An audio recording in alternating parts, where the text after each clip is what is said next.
All right, I think I'm going to get us started. I am very excited to introduce today Dr. Marianthi-Kioumourtzoglou.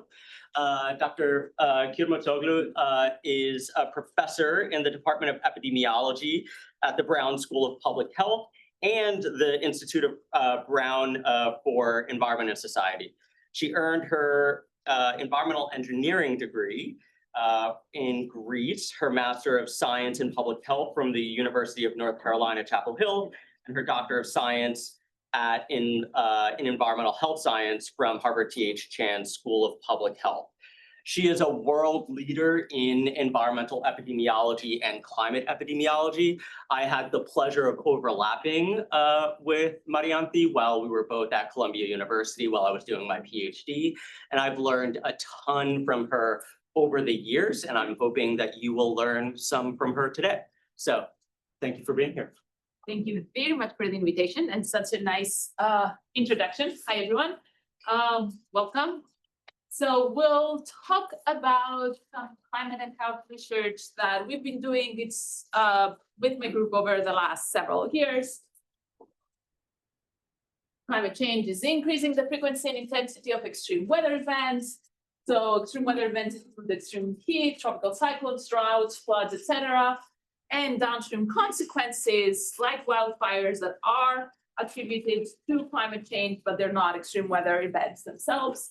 There's increasing evidence that climate change-driven extreme weather events can impact our health, but of course, unknowns remain: the exact biological pathways, exact duration of relevance for different outcomes, etc. So we're trying with my group not biological pathways, because I don't understand what's happening once inside the body, but more of the other, trying to fill in the knowledge gaps that we have.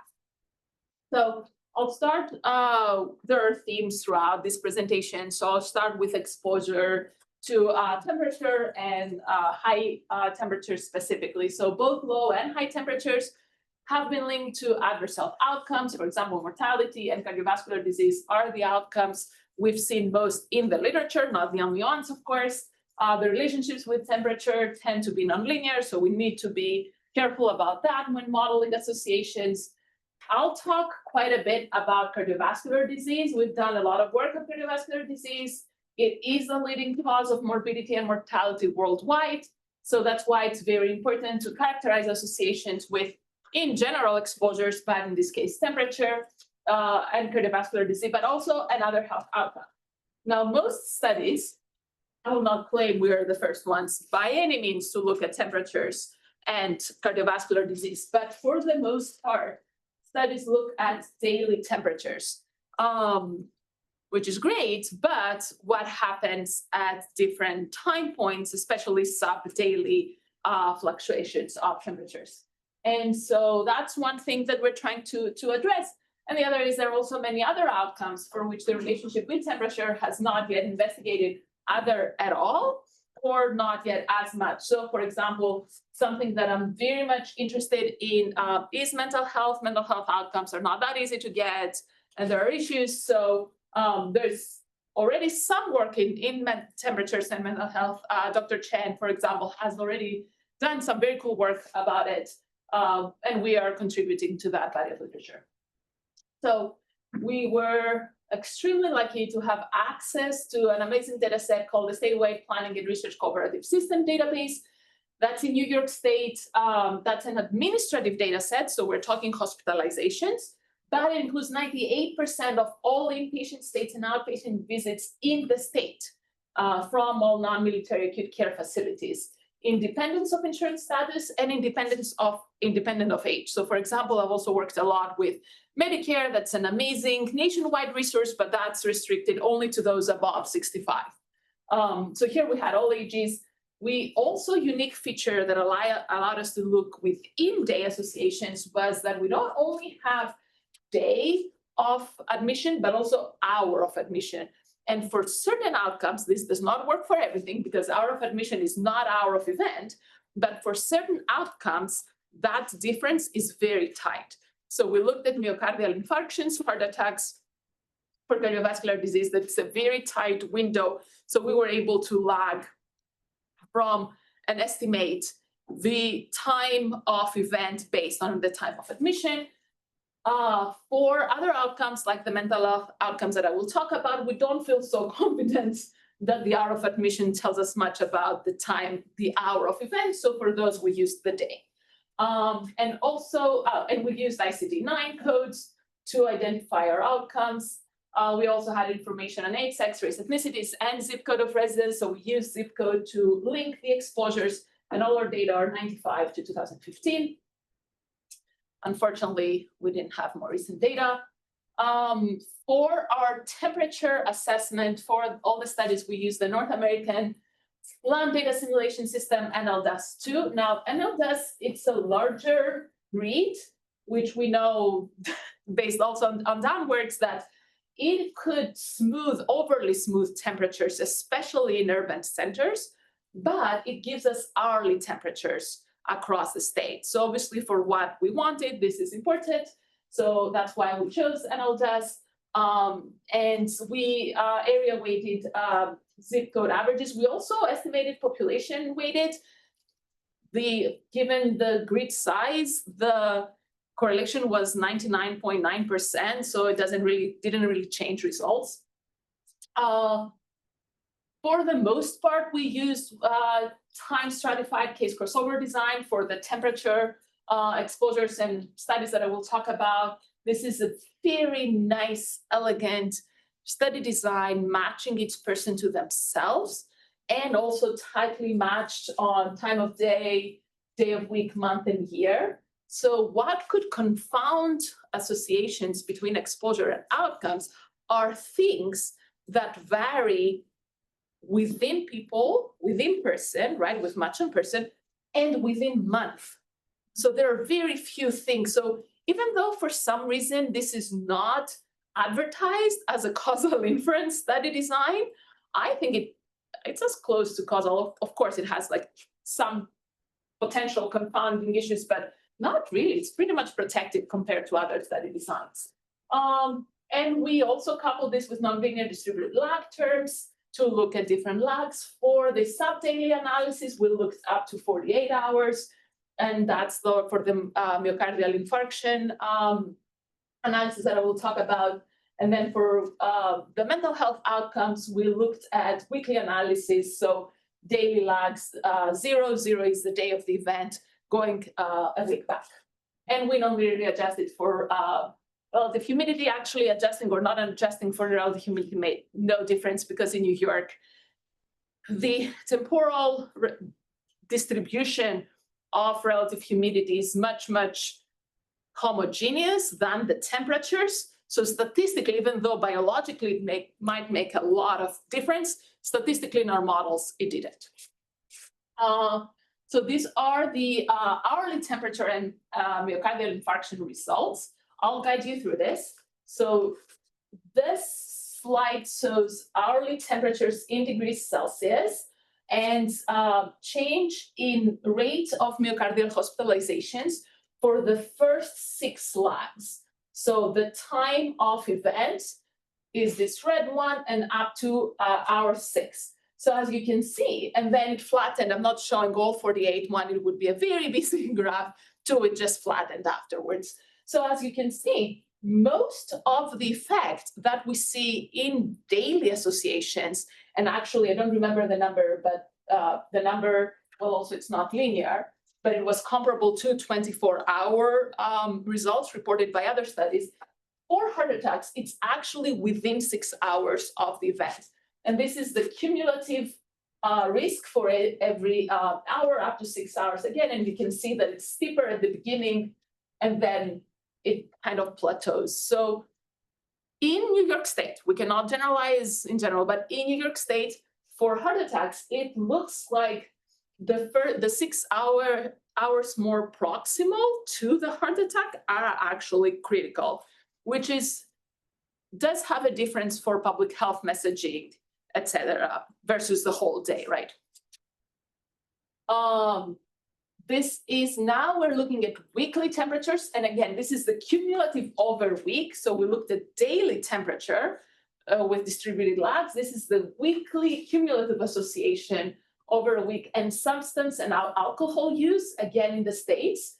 So we do hospitalizations, all of these are hospitalizations. So we do see pretty monotonic increase with alcohol-related disorders going up with increasing temperature. So this is related to the minimal temperature in our sample size. And for substance-related disorders, we also see an increase at up to about 15 degrees Celsius that then flatten us out. And this is because substance, so we also looked at specific substance use, so cocaine, opioids, cannabis, and something more. So whatever the fourth one was, there was no association with it, FYI. And the cocaine one was actually pretty, I don't know why I'm not showing these results, I didn't include this slide, but the cocaine one was almost linear association going up, and the opioid one is what's causing this plateauing. So guess what? Temperature is bad. What about temperature variability? I know you needed me, you couldn't figure it out.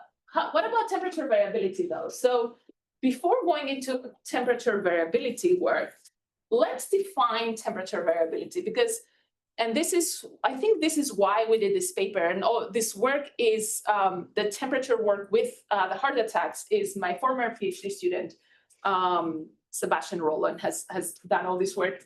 So we were looking into this and we figured out most studies up to our paper were using standard deviation for temperature, whether standard deviation in a day or in a week or the entire summer.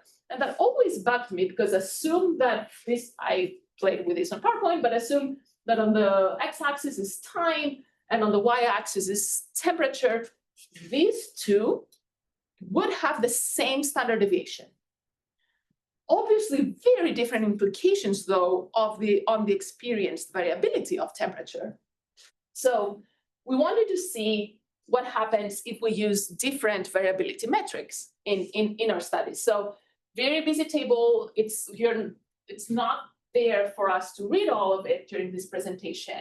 But basically, we looked at all these different temperature variability metrics that can be grouped in three big categories: absolute change over time, bag of values. So standard deviation, for example, is in bag of values because it doesn't matter in what order you take things out, and directed change over time. So these are the correlations between the metrics that we used. Again, what each individual metric is beyond what I want to present here. But what I want to draw your attention is they are boxes around each of the categories. And you see that we have highest correlations within category, not so much between categories, and especially with the directed change over time. So just by looking at that, you can already start thinking that which one I choose to use in my analysis, I may get different results.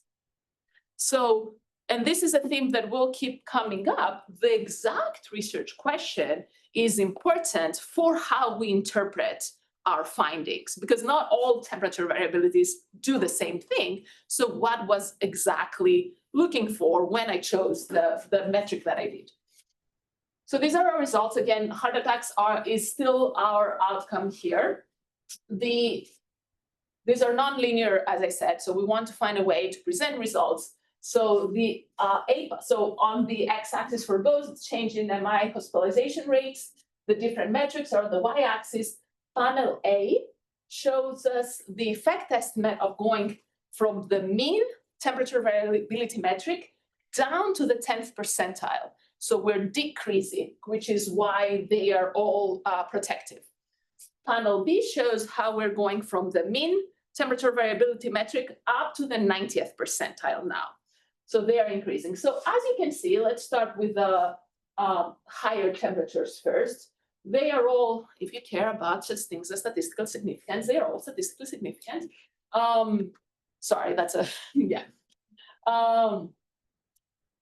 They are not the same number. So if I were interested in a health impacts analysis, that the actual number matters, then I would get different results, even though the conclusion is the same.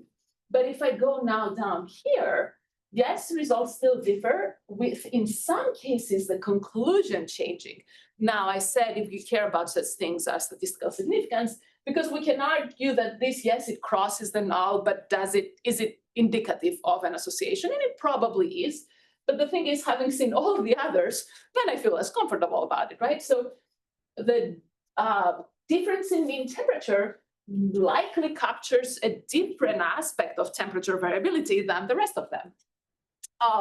We also looked at temperature variability now specifically explicitly using the daily temperature range that is in a bag of values category. This is the cumulative weekly associations with mental health hospitalization. So cumulative weekly means we looked at daily temperature range in each day for a week prior to event, and then that's a cumulative association.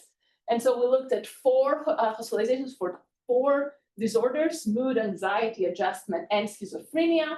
Each panel is one of those. We are comparing, so the x-axis is percentile of the temperature variability using the minimal DTR, which was 0.1 degrees Celsius, as the reference. Percent change is in the y-axis.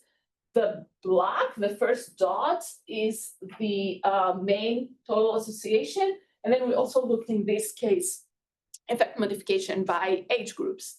So if we looked at mood disorders, no effect modification by age.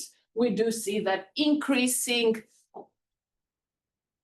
weekly exposure to daily temperature range, temperature variability, is associated with elevated disorders.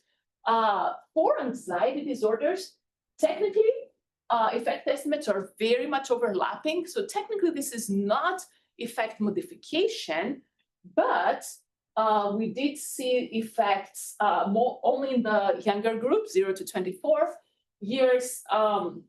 Adjustment disorders, no association in the largest group. That's the same for both adjustment disorders and schizophrenia. And for the most part, for these 3, anxiety, adjustment, and schizophrenia, the highest effect estimates were among the youngest group. So now we'll move back to heart attacks and temperature variability. Because we could align the temperatures to the hour of the event, we were at a unique position to look at what happens if we align and look at 24 hours before the event time versus if we did what most studies that do not have the time of event do, that basically looked midnight to midnight average as the exposure. So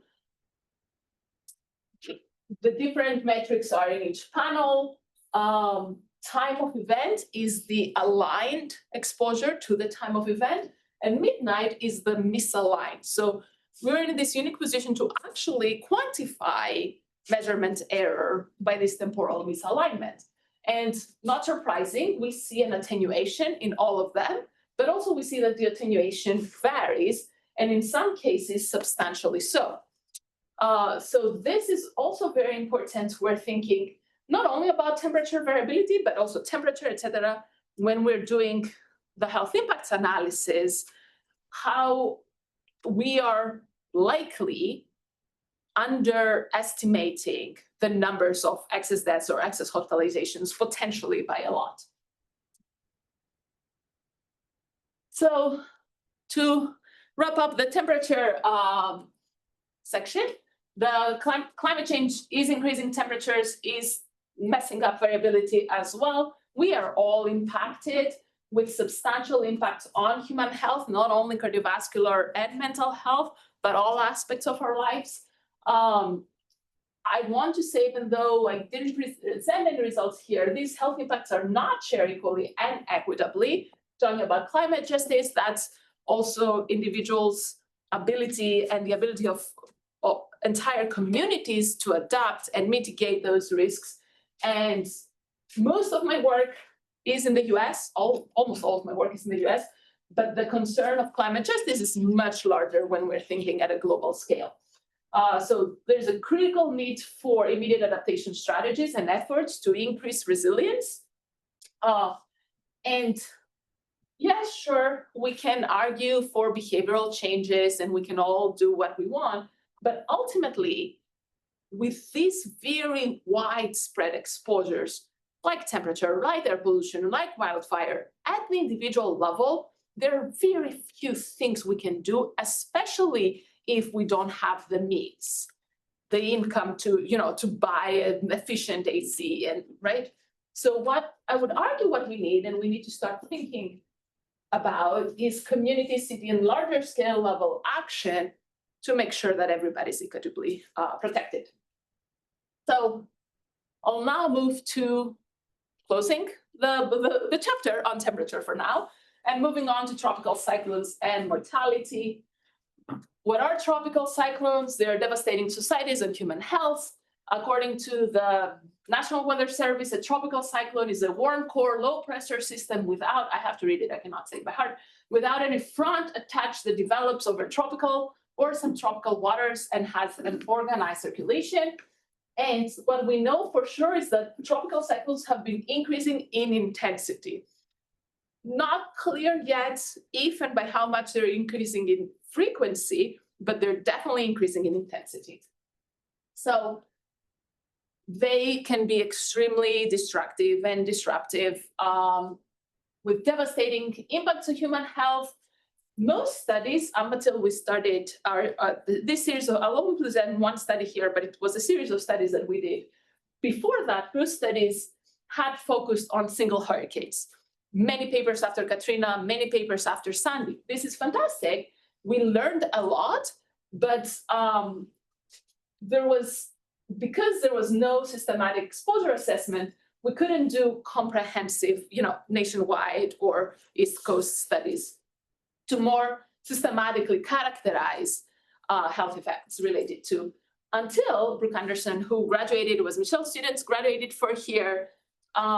She's now at Colorado State, curated, put together, this was an enormous effort, an open source county level data set of all hurricanes passing. So in theory, this was doable, but it needed a lot of effort. So as epidemiologists, we don't usually see the value in putting in this effort, which is not, I'm not advocating for that, because if we do, then we can actually, and not just we, but everybody can use the products, and that, that helps with progress and science.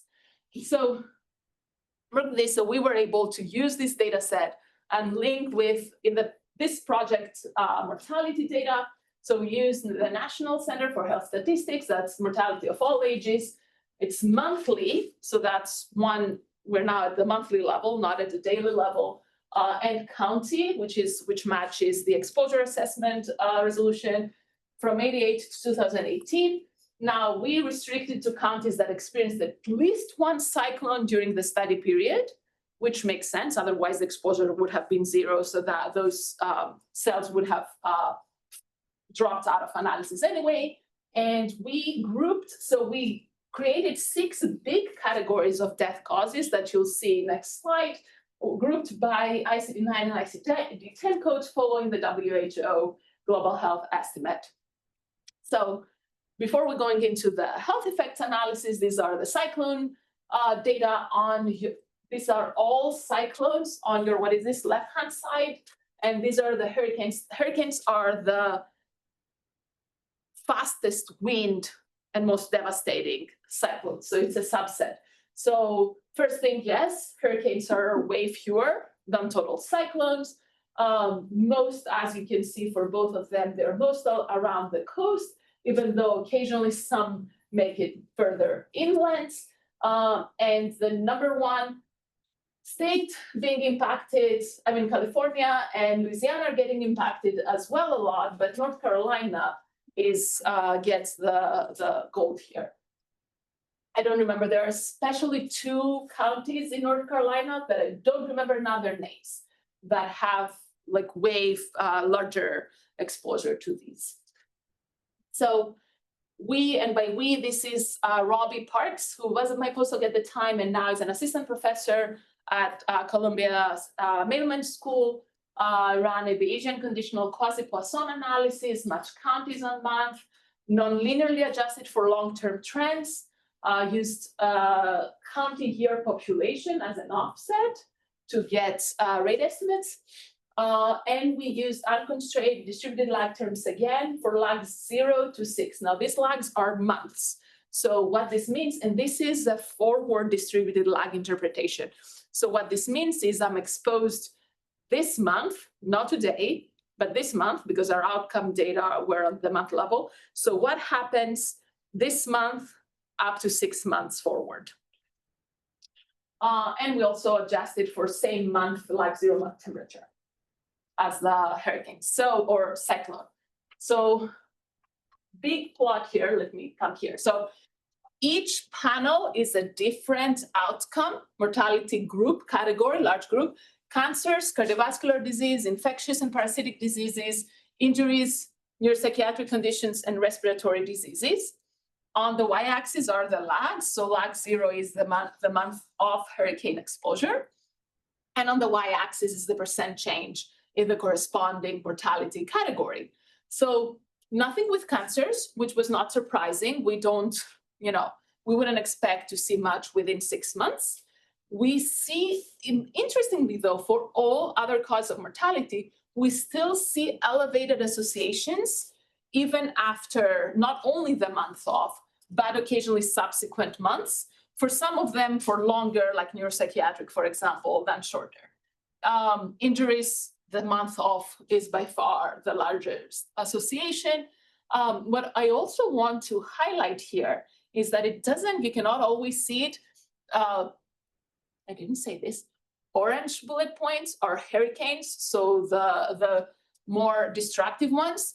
And in this black one are the smaller tropical cyclones, so not hurricanes. So obviously for hurricanes, the effect estimates are much larger, but even, you cannot see it here, but even for the tropical cyclones, we see elevated associations with most of these outcomes. So tropical cyclones are adversely associated with cause-specific hospitalizations and mortality. We did see robust associations with gale to violent. These are the smaller force storms, so not only with hurricanes. Now, why is this important and why I highlighted this is because these are much more frequent. So that means the exposure prevalence is much, much larger.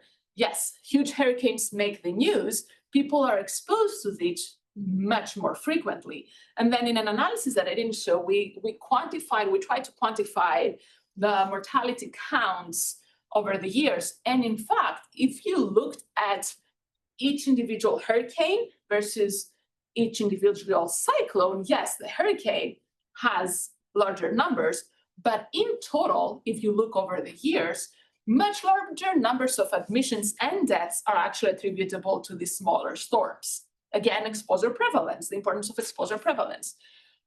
So there are hypothesized both direct and indirect effects why we might see these associations, but these for now are hypothesized. This is still a relatively new field, so we do need more research in this case to characterize why do we see cardiovascular mortality be still up 3 months after a hurricane, for example. So I'll move on. This was a very brief cyclone tidbit.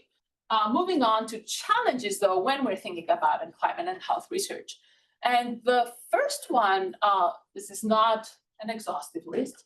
The first one is long-term exposures to climate relevant. Long-term exposures to climate relevant exposures. Okay, that I could have thought a better title here. So what does a long-term exposure to cyclones look like? And I'm starting with cyclones because it's not a binary exposure per se, but the way we've used it in analysis so far, it's binary. But even in the 6 months afterwards, the exposure was still one cyclone. But what does long-term exposure to cyclones mean, right? And if we ask, if I ask you, if we were here and I asked you all to write something on a paper, we would come with different answers, right? Is it the total cyclones in a lifetime? Is it the average cyclones per year that one is experiencing? How do we incorporate, can we incorporate information on intensity and cyclone features? A cyclone that has super strong winds and goes fast might have very different effects than a slow hurricane that drops a ton of water. Or frequency, right? 2 cyclones in the same month, is that the same as a cyclone in June and then another one in October? So we wanted to go deeper into this. So very, very important. I jumped ahead. Most of climate-sensitive exposures actually are sharp, discontinuous, and complex. That includes wildfire smoke, heat waves, flooding. They all just happen once. They're there, then they're gone, and they're sharp and discontinuous, exactly. So the differences in definitions can have potentially different results. Again, the importance of having a very well expressed research question and stated. So we are going to a case study looking into this, and specifically that's long-term exposure to wildfire PM2.5. So with my colleague and very good friend, John Casey, we were thinking about this, and we went back to our epi basics. Like, okay, what makes an exposure? What are the things that characterize an exposure? And these are frequency, duration, and intensity. So based on this, we came up with some examples. This is not the only 5 potential metrics one can use for long-term exposure to wildfires, but one could be the number of weeks with an average wildfire PM2.5 above whatever threshold, or the number of days in a predefined period with wildfire PM2.5 above a threshold, or the mean daily wildfire PM2.5 during peak week, or the average PM2.5, wildfire PM2.5 during the study period, the number of smoke waves, we can define this similar, akin to heat waves, and the mean wildfire PM. So we can again come up with more of these. This is just the 5 ones we came up with for illustrative purposes. Now, busy slide. These are correlations across the different, metrics we came up with, but across years in California. So from 2006 to 2020, we did year-specific correlations. Again, the correlations themselves don't matter here, but what's important is that these metrics go from being completely correlated some years to, not like this non-zero days with smoke waves in 2008 has 0.3 correlation. So these are different, and we would expect some differences in our studies depending on which one we were to use in health analysis. And now we're also showing it, this was again in California, spatial patterns versus if we collapse in temporal patterns, right? So if you look at spatial patterns, these are all throughout the study period. The spatial patterns do change, yes, living up in the Northwest state seems worse, but even here, the patterns are not consistent across. And then there are different, sites, locations, counties that pop up. And also, other than 2020 was a horrible year in terms of wildfires in California, temporal patterns are also different. So, and we linked this to SCS, and indeed, depending on which metric we used and for which years, results were different. And again, we're going back to the exact same thing over and over, having a very well-defined research question with a well-defined exposure metric can help us understand what we're getting in the end, and also why different studies have different findings, report different findings, right? Were they using the same long-term exposure wildfire PM2.5? Well, there are other reasons, different populations, et cetera, right? Assuming everything else is comparable. So challenge number 2, compound events. So most studies have focused on one climate-related exposure at a time. I just showed you temperature studies and cyclone studies and wildfire studies. Many of these, though, co-occur, right? And how they co-occur varies in space and time.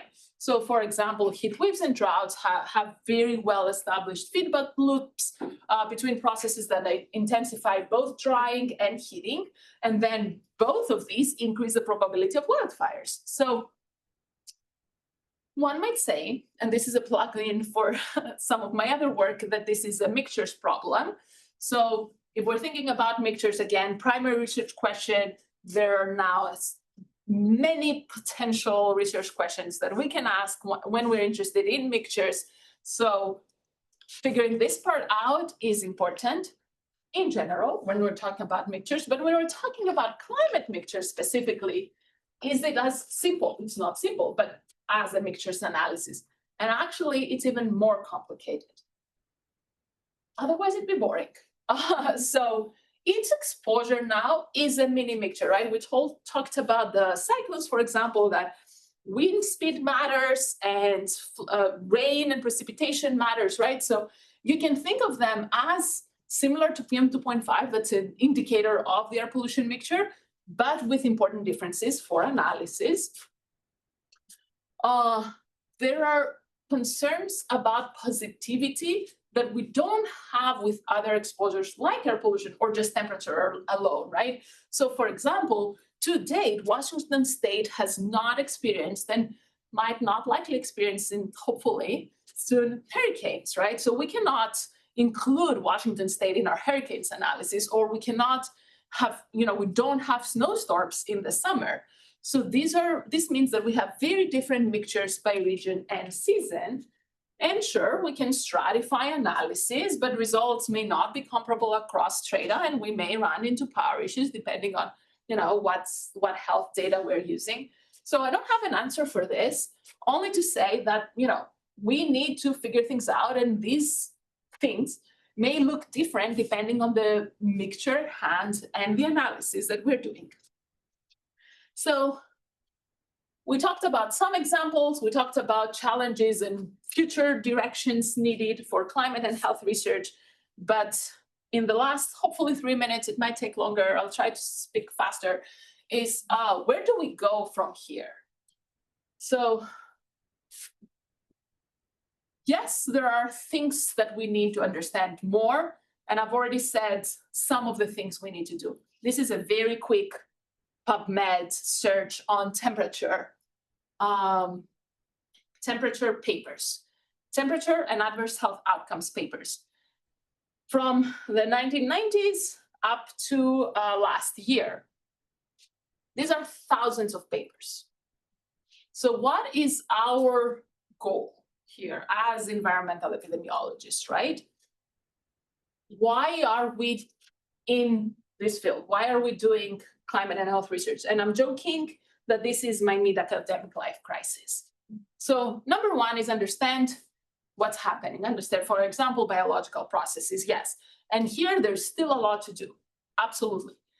But number two is identify optimal pathways for prevention to inform policy and regulation and public health messages and interventions, right? So how are we doing? Do we need more papers to tell us the temperature is bad for our health, or cyclones or wildfires, that we need action? How many more papers? If I publish one more paper very much improving my exposure assessment in the most comprehensive health data set I can find in the US, will it change drastically what we know we need to protect people? So as I said, there's still a lot to understand. So I'm not saying we should stop doing this study. That's not at all what I'm saying. But I think we're pretty certain that extreme weather events severely harm human health. So how can we then rethink for that part? This, we're doing great in this, but for this part, should we be rethinking how we are designing our research projects to maximize impact in protecting human health? If federal governments, some more than others, and international agreements cannot protect us, and this is us we're talking about, right? And future generations, but we're already seeing it now. How can we provide the most useful information to move the needle at this point, given our non-research general environments. So this is what I don't know how to do this. I want to learn more how to do this. I think, and there's already some work, but start working with local governments and communities for local solutions to personalize community level interventions. So design, this is still research, right? Design studies that evaluate and test optimal solutions, at least locally, until something bigger happens. I think that's at least where I want to go next. And then the next thing is dissemination. So we're publishing papers, we're going to conferences, that's great. We all learn what the amazing work each other is doing, and we're promoting the field, and that's fantastic. That doesn't help anyone other outside those rooms though, right? My mom doesn't read these papers. I've tried, she loves me. She's still like, nope. So how can we actually reach the general public meaningfully, not just doing a press release? You know, if sure, they can see yet another press release that air pollution is bad, and people already know that, but how can we actually make it relevant? So how can we engage with non-scientists across states and countries meaningfully to have bigger demands on our governments to protect? I have no idea how. So if anyone has solutions, ideas, let's put them to work. We need more than one. We need as many as we need. It is a turning point. We need to start doing this yesterday, basically. With that, this is not everyone here is my group. These are people from my group historically over time and friends of the group. And this was our goodbye party before we left New York, Columbia, as I said, last summer. But all the people here, whether my group or colleagues, have one inspired me or actually done the work that I presented, so I can sit here and present. So these are the amazing people that make me happy to go to work every day. And with that, almost on time, we have time for like a few questions. Yeah.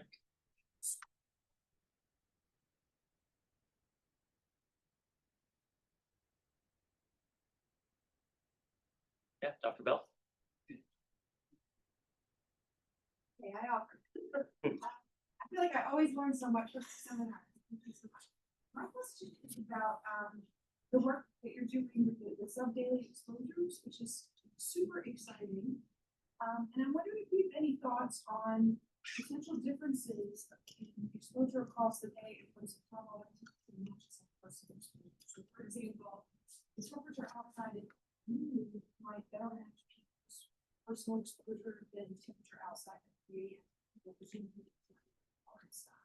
Is that, I know that's hard to quantify. Is that something that you thought about in this analysis? That's a very interesting question. We did not, because we have no information about where people are, unfortunately, with these administrative data sets. And I think this is measurement error. So we did look at effect modification by time of the day that people were had the event. And we did see differences, but exactly, we don't know how much in these differences exposure measurement. So that was we saw, I think, the lowest effect estimates early in the morning, but is that because of larger exposure measurement error, because they were at night at home?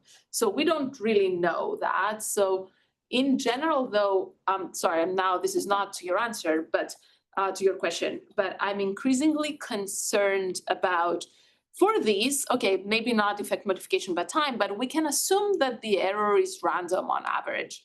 But the more frequent alerts become, both for temperatures, but also air pollution, then we change our behaviors. So that's now differential exposure measurement error territory. And there we don't really know. So we're doing some simulations I didn't show here. And we do see that under certain conditions, we can get bias pretty much away from the null, which for more recent studies is becoming more important. So I do think, and it would answer, that's why I'm saying it, because it would answer your question, having some qualitative analyses with surveys about how people change their behaviors, both diurnally, but also depending on these alerts, might help us with the quantitative analysis later. So I don't know the answer, but hopefully we'll get it soon.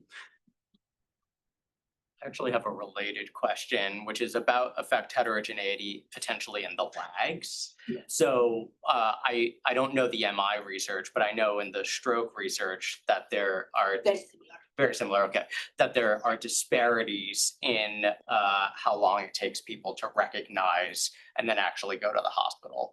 Is that something that you all looked at all? We did not look that, but yes, exactly. And also distance to the hospital as well, right? We were not able to look at that, but yeah, that's, I absolutely agree. Yeah. Thank you. Two quick questions. For the hurricane infectious disease increase, like lags, did you stratify them? Like, were they food or waterborne like pathogens, or were they like wild? No, for this paper, we did not. We have a paper on hospitalizations, and there we did look within category, each individual category, but that was a week after, not months after. But no, this was a huge paper to begin with, and then we're like, okay, let's stop splitting the pie. No, sounds good. And then the other one for the temperature, substance use and like alcohol related hospitals, it kind of went in the opposite direction than I was thinking. Like when it's colder, you'd get more maybe alcohol related, hospitalizations because depression is seasonal or whatnot.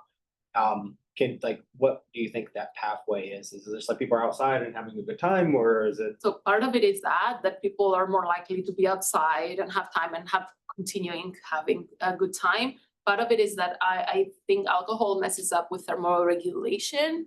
So it might be worse during the summer, our response to the same amount of alcohol than when at home in the winter. Thank you. Sorry, go ahead. I was just going to say that what was I found from this paper, I had no idea before, is on the substance abuse side, many medications, including drugs, their efficiency and potency decreases with temperature. So we may be seeing increases in overdoses at higher temperature because people, for the same amount they would usually get, they don't get the same high, so they may keep continuing to get. That's one potential mechanism. Anyway, I was excited about it because I didn't know it before. I just have two questions. The first, when we talk about the administrative data sets that you're using, do they collect anything on like housing or occupation or anything like that? I do not know if they collect that information. That information is not available to us for sure. And then my second question, when we talk about testing interventions and kind of working more with people to kind of address these problems, are there any groups or governments or anyone that you're like particularly inspired by or interested in the work that they're doing? And then also, is there a specific intervention that you would be most interested in testing the effectiveness? Yes. So thank you for this question. It's like I plugged it in.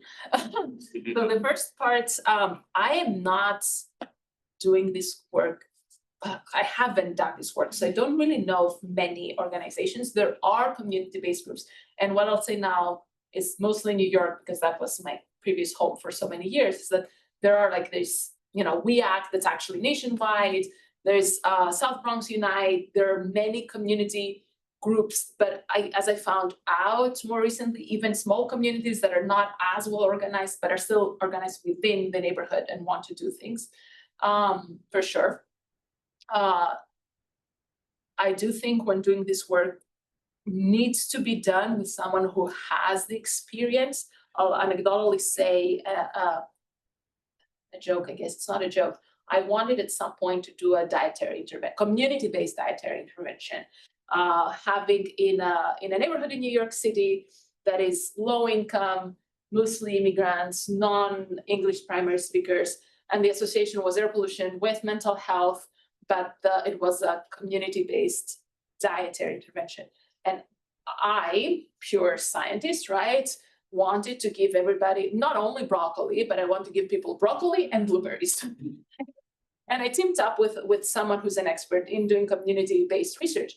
And Yoshi was like, dude, no, like, no one will eat this. And I'm like, what? If you tell them it's good, of course they will. And I'm like, it doesn't work that, but like, I hate broccoli and I eat, right? It was like, no. So I do think we cannot just, someone with my expertise go into a community and say, this is what you're doing, I solved it for you, right? So you need to, one, team up with someone who knows those interactions and how to navigate those, because ultimately you need to hear what the community needs. So to answer your question about interventions, I may think a dietary intervention or a green space intervention or an increase in bike lane intervention, if no one in that community would want to bike, it's not helpful. So we need to actually first be in communications with the communities, see what could work, and then try different things to see what works the most. Thank you. We have one question online. Quickly, I'll ask, have you seen any particular community or neighborhood characteristics that consistently influence vulnerability to cyclone-related health effects? Yeah, building apartment buildings in high flood-prone areas, like they're doing now in, southern Brooklyn in New York, which is crazy. It's like, anyway. There was a very interesting, speaking of which, New York Times article 2 days ago, maybe, about flooding in New York from now to 2050. Very interesting, highly recommended.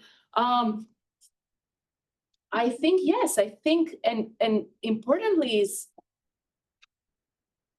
what gets built, and after the first hurricane, who gets to stay, which is some people will be able and have the means to move away or reinforce the structure, or right?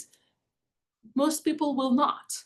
So that's part of what we Robbie's R00 was meant to do, and I know he's trying to do it, is trying to use satellite and imaging data to characterize flood-prone or neighborhoods or communities that are frequently hit by cyclones, and then see the impact based on the housing characteristics.